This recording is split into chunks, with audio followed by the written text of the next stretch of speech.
Eto guys, ngayon umaga na at yung mga ilaw ngayon ay umiilaw pa rin oh. Nakain nila hanggang magdamag.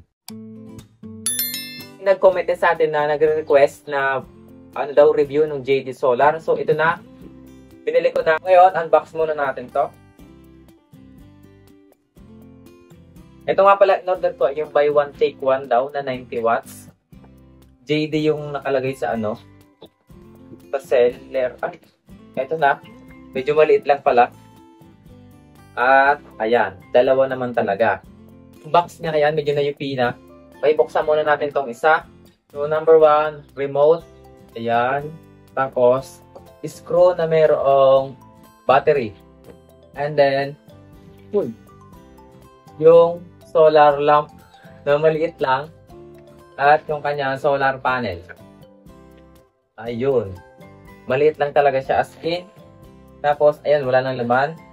And then, dito naman tayo sa mismong laman. Ito guys, ang cute. And then, punta naman tayo sa isa pa. Ito. Battery. Remote. Again, solar panel. And then, solar lamp. Na pagkaka-cute. Ito yung kanyang ilaw oh. Yan, di ba? Ang cute. Solar light, JD 90 watts. UC pass naman daw, IP67. Basta ang cute niya. Yun nga lang, parang mahihirapan ako dito mag-tear down. Parang masisira to sa akin. Try ko muna yung ilaw nitong isa. Lagyan natin yung kanyang battery sa remote.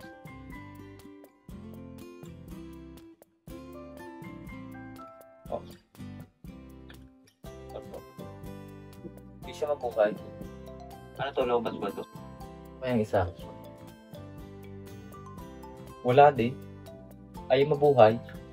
Dahil ayaw mabuhay, ilalagay ko muna siya sa arawan, i-charge ko muna siya, kakabit ko na rin dito. Okay, ngayon guys, dito ko na lang muna siya ikakabit para mas madali.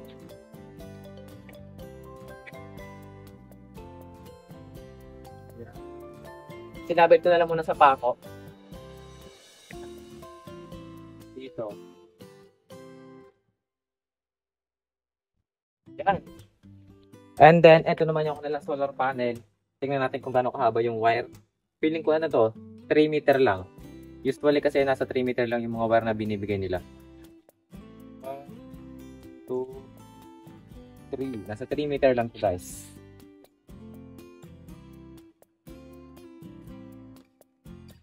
Ayan, nag-charge na. Yan. So, ayan na yung mga solar panel. Ang problema lang natin ngayon, sikat ng araw. Ayan, cloudy pa rin. Grabe talaga dito sa amin. Hindi na uminit. Lagi na lang bagyo-bagyo. Hindi na ako naka-full charge sa mga gamit dito. Yung 100 ampere hour na battery ko, hindi na full charge. Okay, tingnan natin yan hanggang mamayang gabi kapag full charge na, kung kaya niya hanggang magdamag.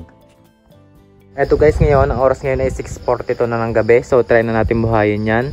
Ayan na, wala pang ilaw. Ganyan yung itsura kapag walang ilaw. Then, buhay na natin. Ayan. Dalawa yung buhay natin ngayon. Maliwanag naman kapag sabay. Eh, ang tanong kapag isahan lang. Okay, patayin ko yung isa. Ayan. Ganyan ang itsura guys ng isa. Okay din guys. Maliit lang siya pero yung lakas niya is suited na rin para sa ganito kaliit na space. Okay din naman siya. Try natin patayin ulit. Ayan. Buhayin natin yung isa. Nabuhay pareho. Buhayin ko muna tong isa. Ito lang. Ayan. Malakas din siya. In fairness. Ayan o. Diba? Isa lang yung buhay. Patayin ko ulit. Okay. Ayan, ganyan. Buhayin ko yung isa. Ayan. Kapag sabay naman natin bubuhayin. Ayan, mas malakas. Okay dito, maliit na to. Kahit pa paano. Pero syempre, try natin yung mga kamagdamag ba yan. Dalawa na yan. Buhayin ko sila sabay. Ayan. Meron naman siguro siyang pahinaan dito. Try ko nga to. Ayan yung mahina. Yung malakas naman. Ayan. So, try natin dyan sa, mahina lang. Ayan. Yan yung pang madamagan natin. Kasi nga naman, hindi naman malakas yung sikat ng araw kanina. Eto guys, ngayon umaga na. At yung mga ilaw ngayon ay umiilaw pa rin, oh. Nakain nila hanggang magdamag. Goods din naman siya. Ayun nga lang, syempre dahil maliit, mahina yung ilaw niya. Pero at least nakabagdamag naman. Kaya. Partida kasi kahapon hindi ganong malakas yung sikat ng araw, umuulan pa. Lalo na siguro kung malakas yung sikat ng araw, kung na full charge yan, mas malakas pa yan. Binuksan ko na rin nga pala ang solar lamp na to. Dito dapat siya bubuksan, yun nga lang mahirap siyang buksan dyan, kaya sinira ko na. Dito ko sa likod binuksan. And then ito yung kanyang battery, isang lithium ion. At meron naman siyang kasamang BMS. So yun nga lang, walang nakalagay kung ilan yung kanyang capacity. Ayan, pero sa tingin ko siya nasa 1,000 mAh kasi ano siya magaan lang. So gawin natin ngayon, i-full charge natin siya tapos mag-capacity test tayo. Ayan. So ngayon nag-charge na siya. Eto na guys, full charge na ang battery.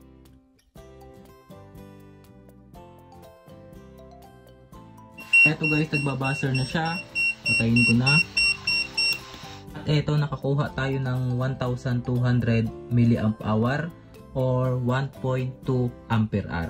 Ayun guys, yung kanyang battery ay nasa 1,200 mAh, sumobra pa. And then, kahit naman ganun kalit yung battery niya, kaya naman niya umabot ng hanggang magdamag. Yun nga lang, syempre kung mga DIYer kayo at gusto niyo palitan yung kanyang battery, pwede naman. Siguro mga 2,000 mAh, maganda na yun para dito. By the way, ang price nga pala nitong solar lamp natin ng dalawa, buy one take one, 90 watts ay ito. Ilalagay ko yung link nila sa ating description box below, tsaka sa ating comment section. Kung gusto mo bili, ay i-click nyo na lang.